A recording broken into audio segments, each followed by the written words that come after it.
ಖಾಯಂ ಮಾಡ್ಕೋಬೇಕು ಅಂತ ತಲೆಯಾಗ ಹೋಗ್ತು. ತನ್ನದೇ ಮಾಡ್ಕೋಬೇಕು, ಖಾಯಂ ಮಾಡ್ಕೋಬೇಕು. ಈಗ ಆಗೋದಿಲ್ಲ. ಎಲ್ಲರ ಮನಸ್ಸು ಹಿಂಗೆ ಕೆಲಸ ಮಾಡ್ತದೆ.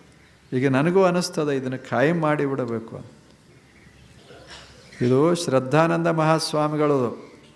ಆದರೆ ನಮಗೂ ಅನಿಸಕತ್ತದ ಇಷ್ಟು ಚಲೋ ಅದ ಮೈದಾನ, ಎಷ್ಟು ಚಲೋ ಕುರ್ಚಿ, ಎಷ್ಟು ಚಲೋ ಟೇಬಲ್ಲು, ಮಸ್ತಾಗಿ ನಾವು ಇಲ್ಲೇ ಇರಬೇಕು, ಇದನ್ನು ಮಾಲೀಕ ಆಗಬೇಕು ಅಂತ ಅನಿಸ್ತಿರ್ತದೆ. ಅನಿಸೋದಿಲ್ಲೇನು? ನಮ್ಮಂಥವ್ರಿಗೆ ಅನ್ನಿಸ್ತದೆ ಏನಿಲ್ಲ. ಮತ್ತೆ ಹೆಂಗೆ ಅನ್ನಿಸ್ಬೇಕು ಹೇಳಿ? ಮುಂಜಾನೆ ಕೈಯೊಳಗೆ ರಾಜ್ಯ ಸಿಕ್ಕ ಬಳಿಕ ಅವನಿಗೆ ಅನ್ನಿಸ್ತು ಇದನ್ನು ಶಾಶ್ವತ ಮಾಡಿಬಿಡಬೇಕು. ಹೇಗೆ ಮನಸ್ಸು ಹೆಂಗೆ? ಇನ್ನಿದು ಶಾಶ್ವತವಾಗಿ ನಮ್ಮ ಕೈಯೊಳಗೆ ಉಳಿಬೇಕಾದ್ರೆ ಏನು ಮಾಡಬೇಕಾಗ್ತದೆ? ಇದಕ್ಕೆ ಅಡೆತಡೆ ಏನಿರ್ತದೆ ತೆಗೆದು ಬಿಡಬೇಕು.